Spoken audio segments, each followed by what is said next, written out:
All right, guys, on a beautiful afternoon, I just finished up mowing my grass. Time to sit down and discuss our closest heavenly body, the moon. Let's dive into it.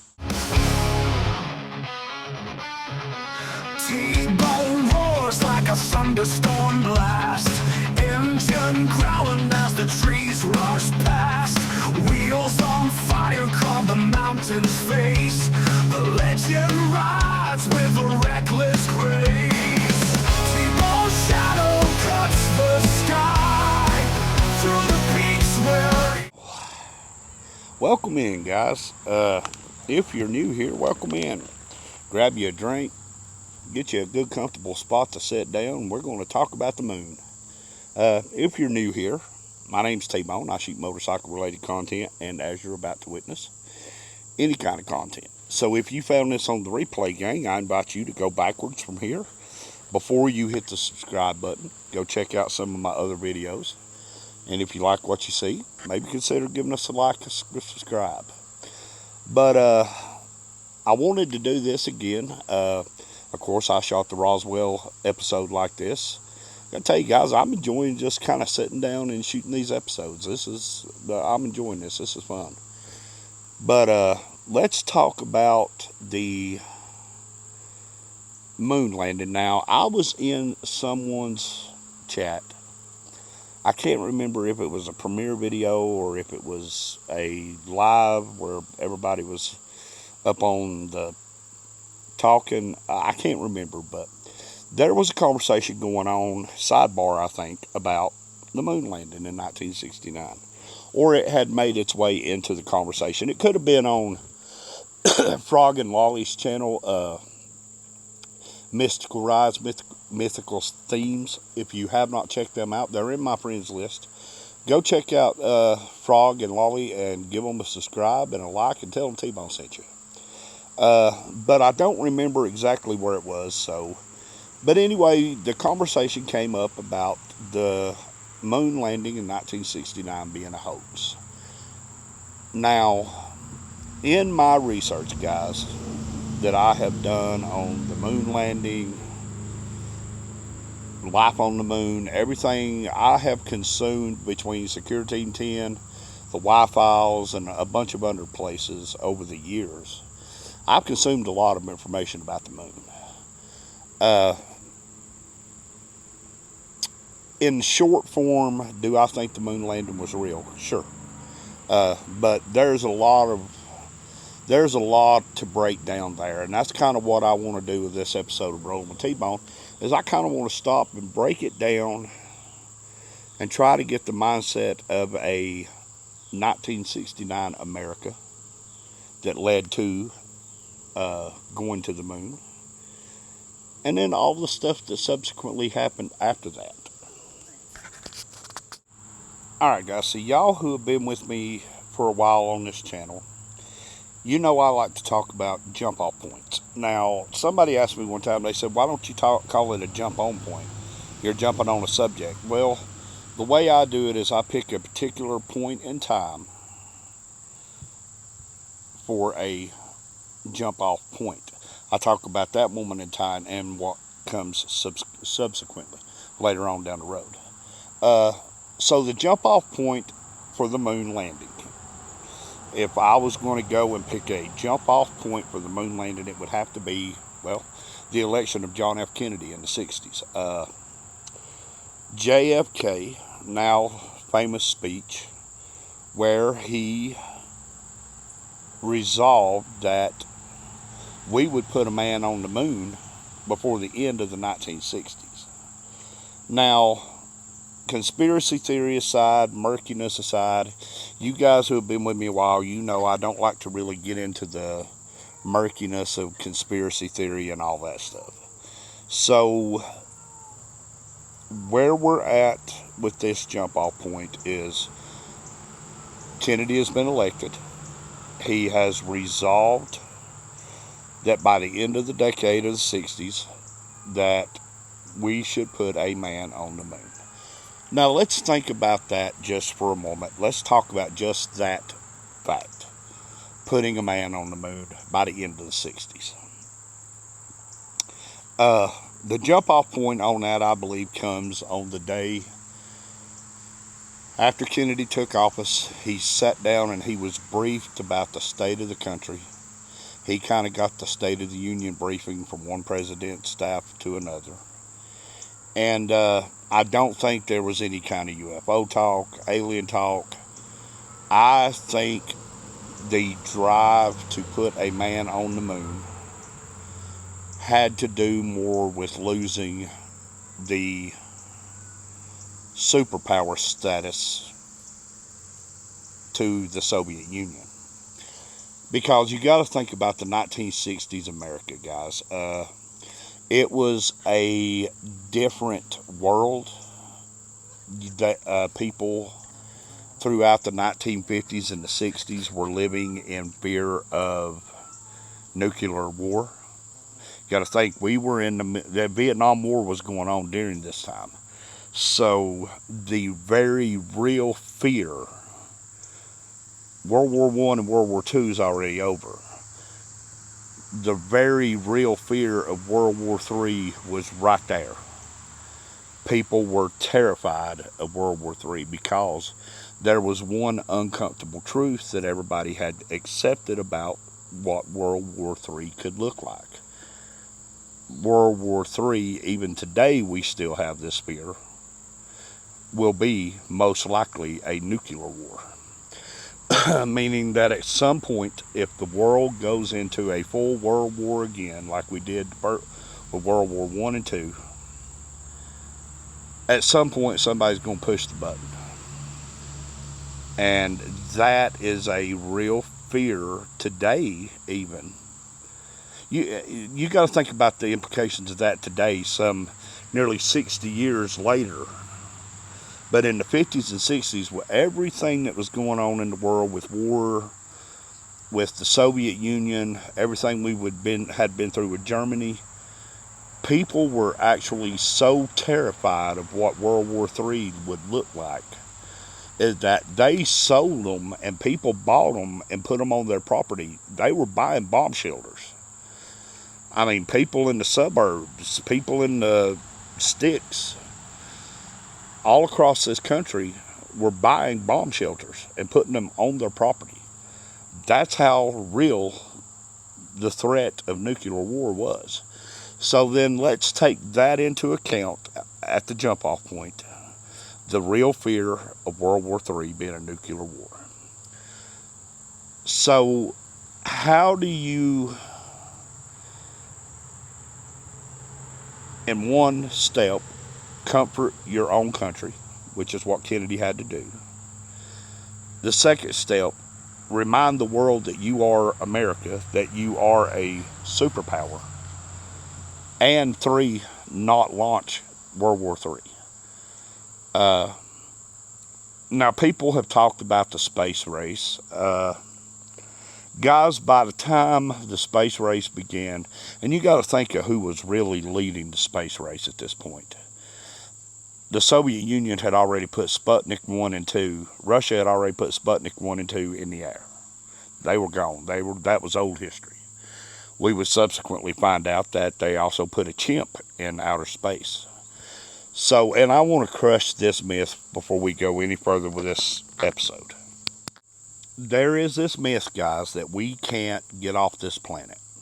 I've been hearing this for a little while now. People saying, well, we can't get past that radiation belt out there. We would die trying to get off this planet. We can get off this planet. Trust me. We can get off this planet. They didn't build the International Space Station that close to Earth. The space station is actually in outer space. So I'm not even going to give that any kind of play on my channel. If meteors and meteorites and asteroids can get onto this planet, we can get off of it. So let's just go ahead and forget that even exists at this point in time. So in the reality that we lived in 1969, a fear of nuclear war. So the Soviet Union was running the space program, period. Sputnik 1 and 2, chimps. By the time Kennedy came along, and being a president who showed interest in going into space, now we're getting into the space race. And then when he made the resolve to put a man on the moon before the end of the decade, now America is officially in the space race. So there is a movie. I don't know if you guys have ever seen it. If you hadn't, I have. I have it on DVD because I think it is an excellent movie. It's got Tajiri P. Henson in it, and it's called Hidden Figures, that actually talks about going to the moon in the 60s. So, Group A, there's three groups when it comes to the moon landing. There is Group A who believes that, yeah, hey, we went to the moon in 1969. And it's hard to argue that, guys, because there was people who sat at the Cape on bleachers and they watched the shuttle take off. They wasn't all hoaxing the shuttle taking off from the launch pad. But was it the shuttle going to the moon? Yes, no, both. It could be yes, it could be no. But let's talk about Group B. Now, Group B is the group that believes that the moon landing in 1969 was a hoax. Actually, Group B don't believe we've ever been off this planet.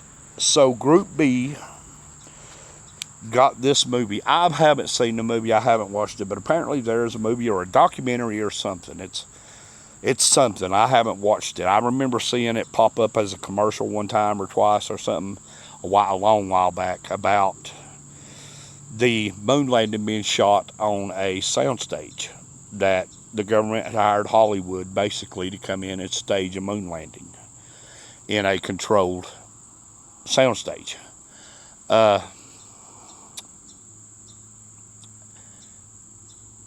Can I give any valid points that may be true?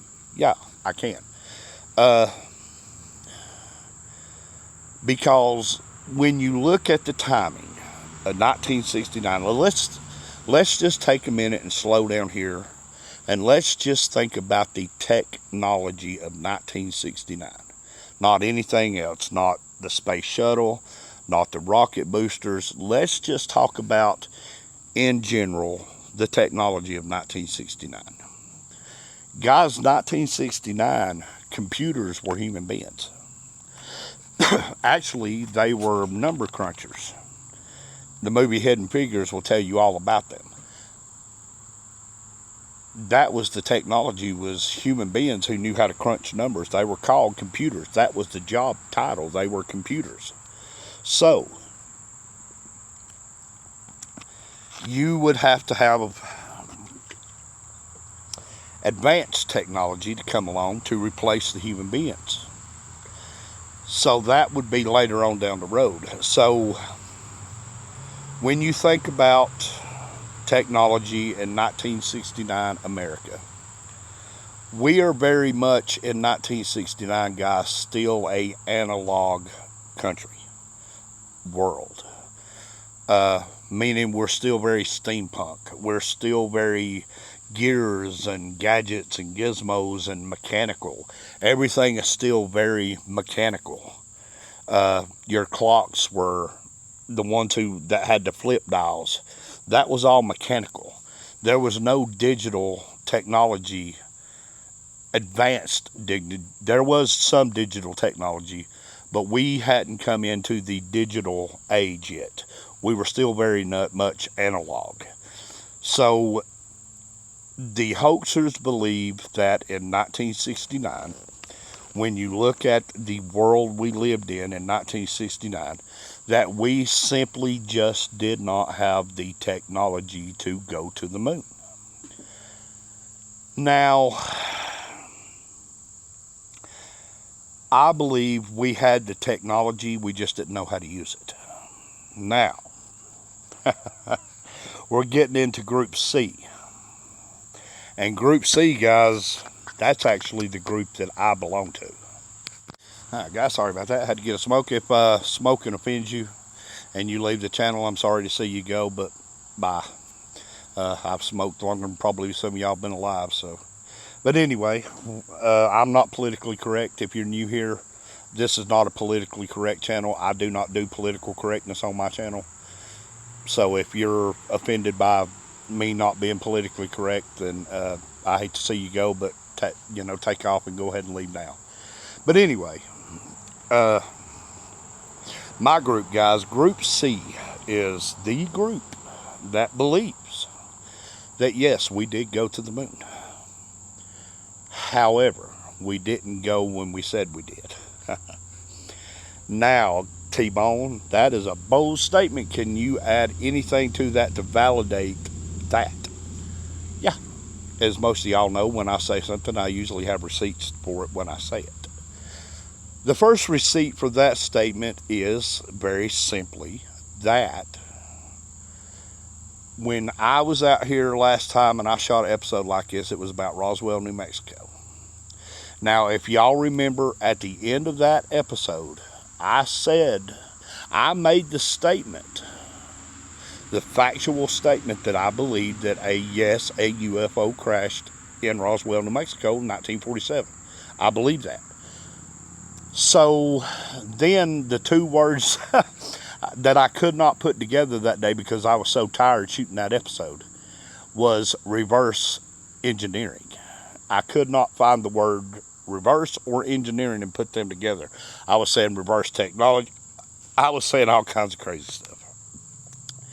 But then if I believe that the UFO crashed in 1947, and through fiber optics and everything that we learned in that episode, then yeah, I believe that we had the technology in 1969 to get us to the moon.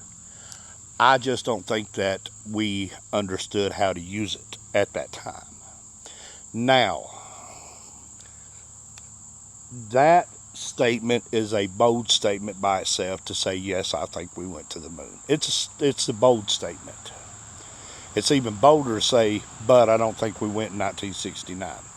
So what is the validity of that? Well, let's think back to Group B, who believes it was a hoax, who believes we didn't have the technology. Okay, let's just stop right there. If we do not have the technology to get to the moon in 1969, or we do not understand how to use the technology that we have to get us to the moon in 1969, then what do? Well, you might call Hollywood and say, hey, we've got to save face with the rest of the world. We've got to show the Soviet Union and other communist countries that we are a superpower and that we won the space race. So you would then hoax the moon landing, if that's what happened. You do that to save face. So in doing that, to save face, to say, okay, we went to the moon, here it is. And guys, I'll be honest with you, it's not just the landing on the moon.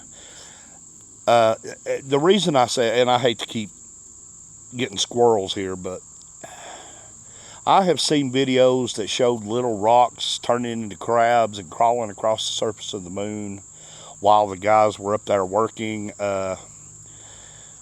I've seen every kind of moon video. I've seen the conspiracy video that says when we got there, we found a Russian compound. We were told to leave but not come back. There was an alien compound. We were told to leave. Who knows? Maybe we just stepped off onto the moon and they looked around and went, there really ain't nothing up here, so let's grab some rocks and go back. But in the vein of we don't have the ability to use the technology that we have available to us, if we look at the moon landing in that light, then Group C of, yes, we did land on the moon, just not in 1969, to me becomes a little more valid, because you then can use the hoax as a saving grace to the rest of the world that says America is the superpower, that we won the space race, that we landed on the moon, that Buzz Aldrin took the one giant leap for mankind step onto the moon and planted the flag. So then your statement, T-Bone, is that we did go to the moon, just not in 1969. But no one would know. Well, actually, I think I know when we went to the moon. As a matter of fact, I think we all really know when we went to the moon. It was at some point in about the mid-'80s we went to the moon. And I'll tell you why. I got receipts. Y'all know I don't make a statement unless I've got some kind of receipt to back it up. Okay, so my receipt for we landed on the moon in the 1980s. During the 1980s, we had a major outbreak of triangular-shaped UFOs. Now, there is a project that you can look up. It's called Project Aurora. Now, Project Aurora was a plane that was built here that not only could fly around the world in just a matter of minutes, but it could also breach and go off the planet. Now, Aurora is a project that you can look up. I think they're still online. If I can find the pictures of it, Future T-Bone, put them up here.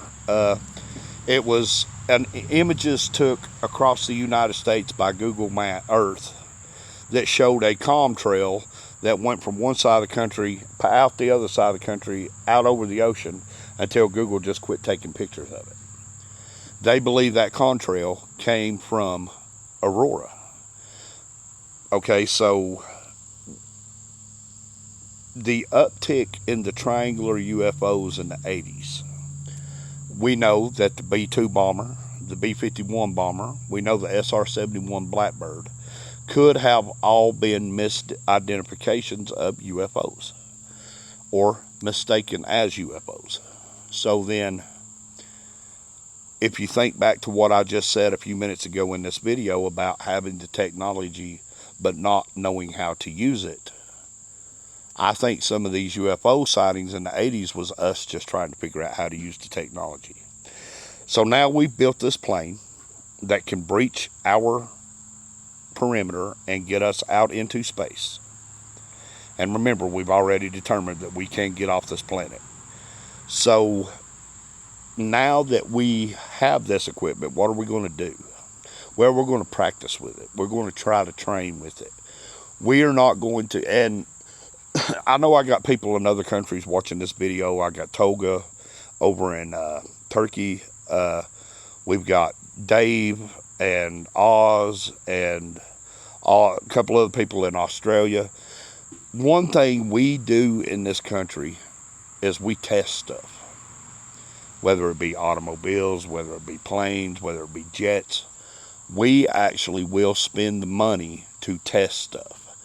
So I think, you know, we hear these UFO stories in the 80s about it stopping abruptly, changing direction abruptly.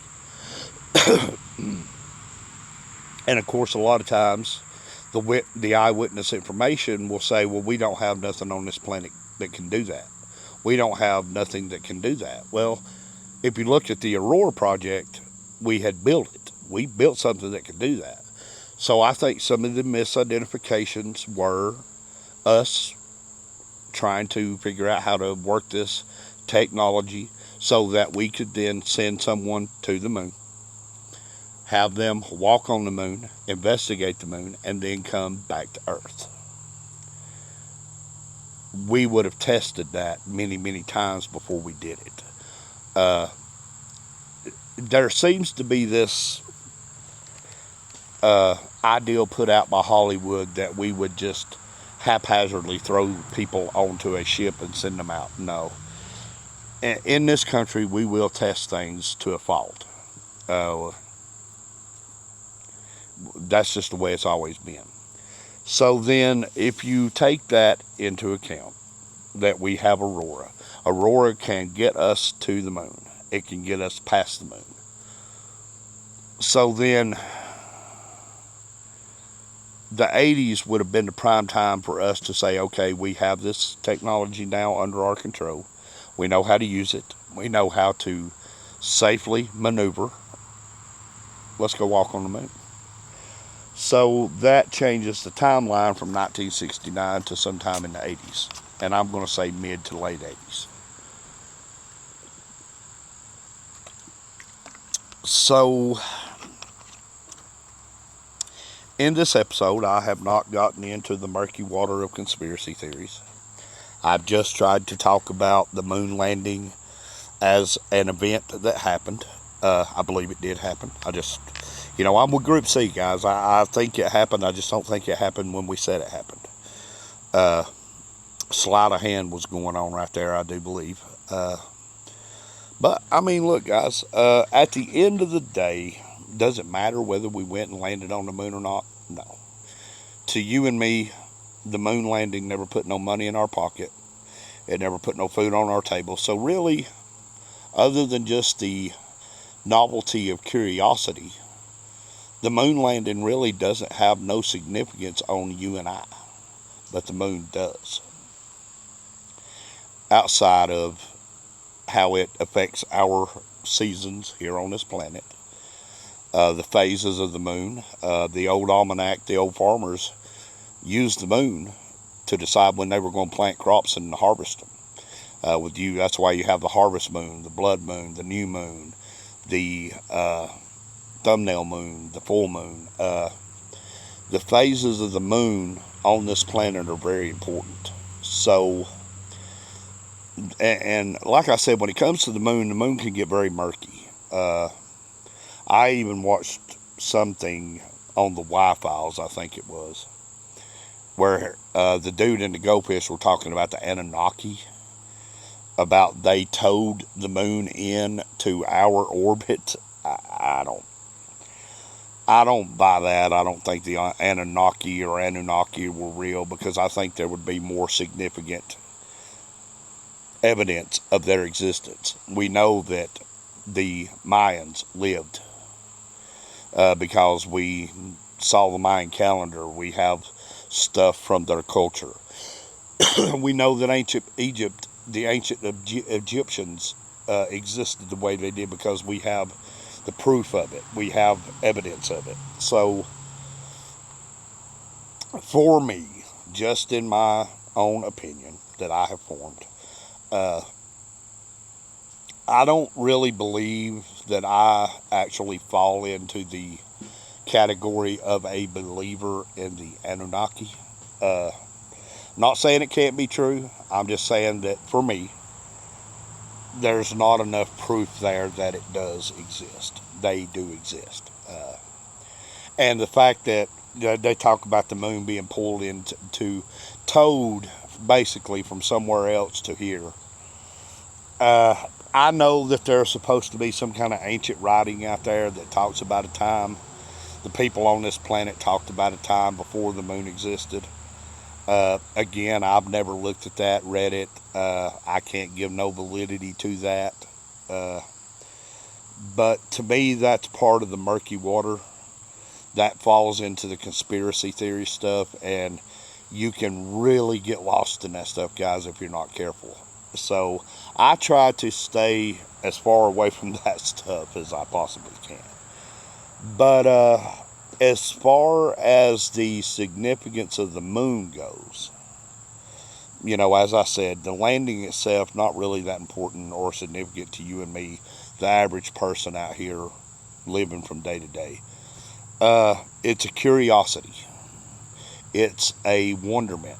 And that's the main thing, guys. That's the main thing that I want you to take away from this episode of Rolling with T-Bone.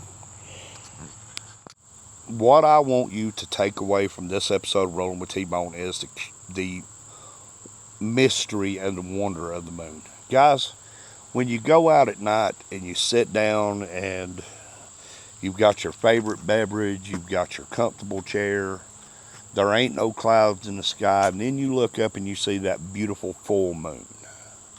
That does move around in the sky, guys. I saw that conversation too. That was on Mythical Rides, Mystical Themes channel. The moon does move. in the sky. Uh, it actually, you can track it. It does move. It don't necessarily, the sun even tracks. If you look, the sun moves around in the sky. So just be careful, because that's common knowledge. You can get yourself in trouble with common knowledge. Because one thing that screws up a good conspiracy theory is facts and common knowledge. But what I want for you and myself and my kids and their kids is that when we go out that night and we look at the moon,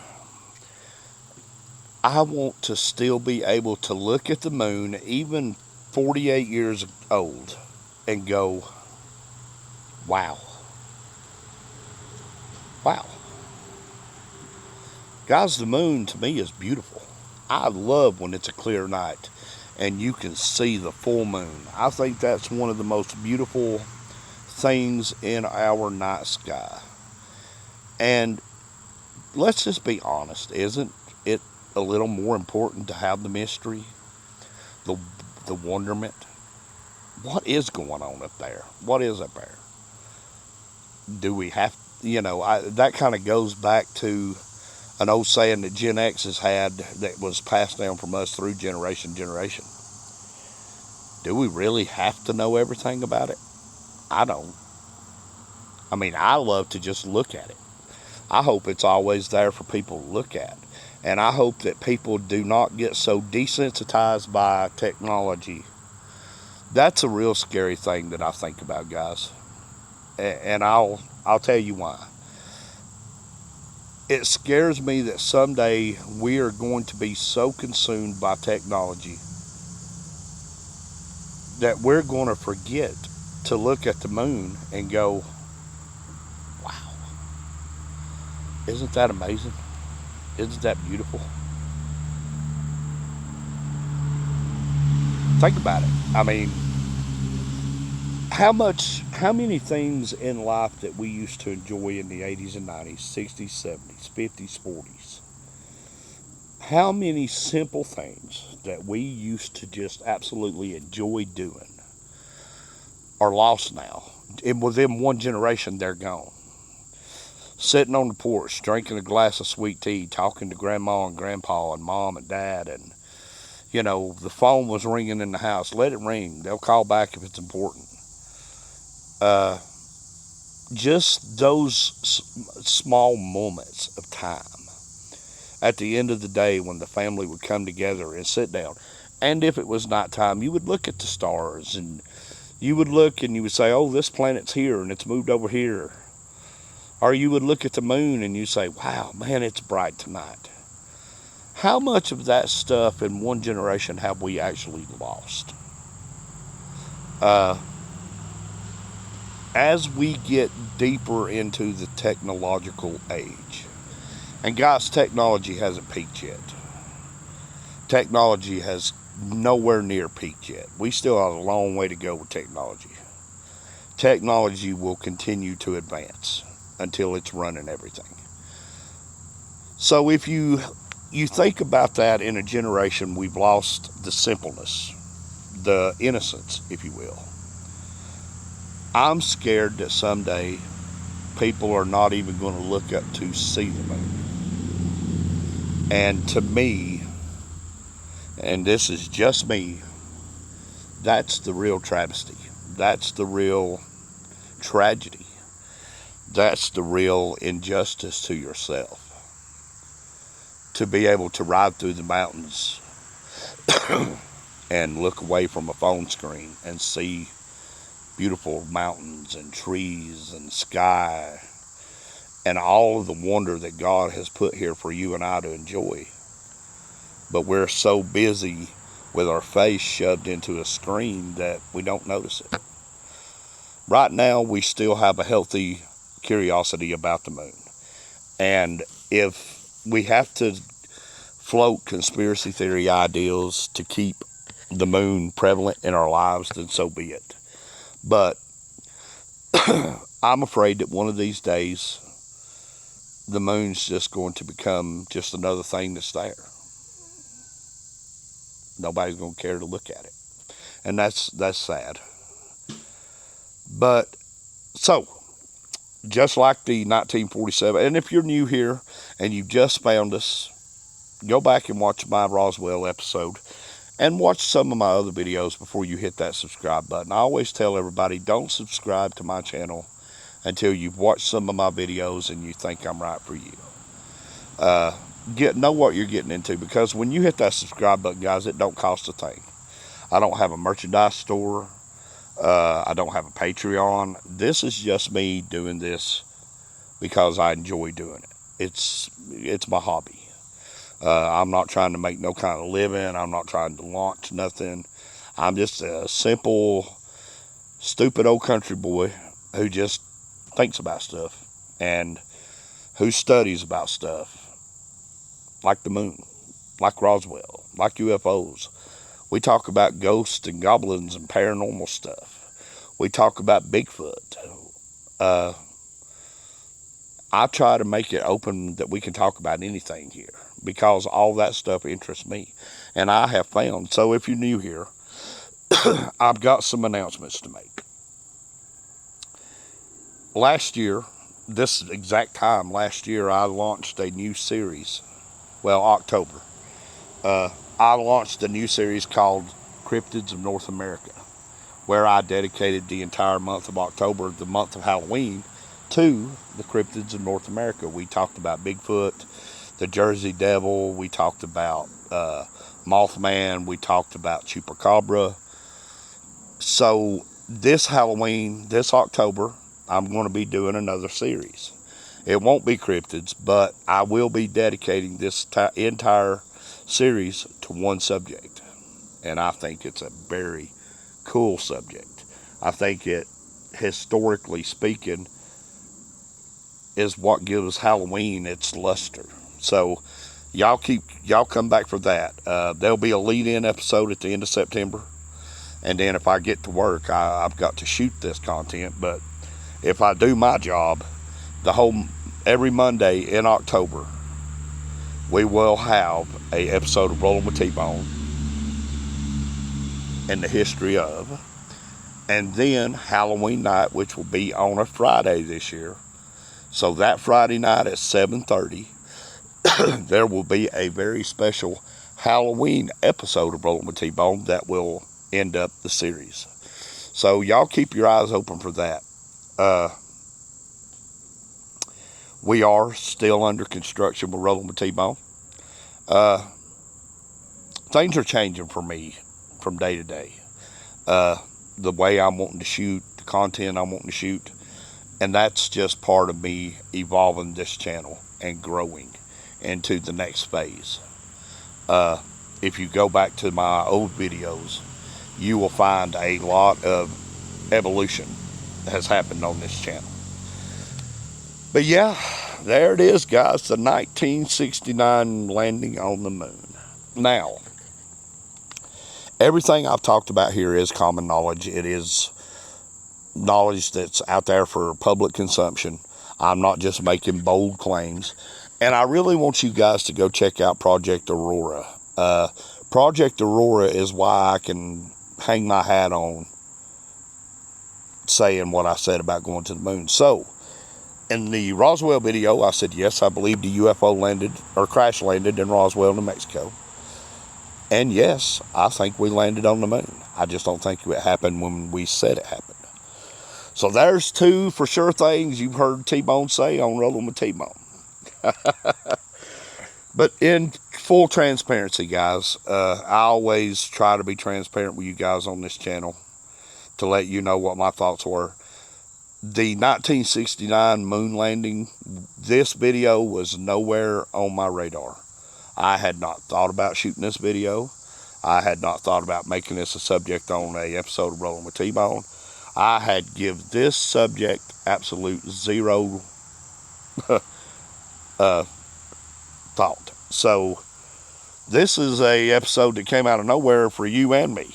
But I was just riding around and I was thinking about that conversation that was had about the moon landing, and I thought, you know, you can simplify the moon landing. You're going to put it into three classes of people. Those who say we went, those who thinks it was a hoax, those who think we didn't go when we say we went. But it is an interesting subject. And always, guys, I want you guys to keep your curiosity open. So don't just take what I say at face value. Don't just say, okay, well, T-Bone said it, it must be true. Go check this stuff out for yourself and then make your own determination. Don't just take what I say. But with that, we have come to the end of the episode. So the channel announcements about Halloween, I made that. So guys, until the next time, let me ask you to do this if you're still here. Drop down in the comments, give me some ideas for subjects like space, like UFO events. Hooligan has done it in the past. Brown Chicken has made suggestions. If you make suggestions, I will answer your suggestions. But for now, guys, until the next time, take care of yourselves, take care of each other, and hey, thanks for watching.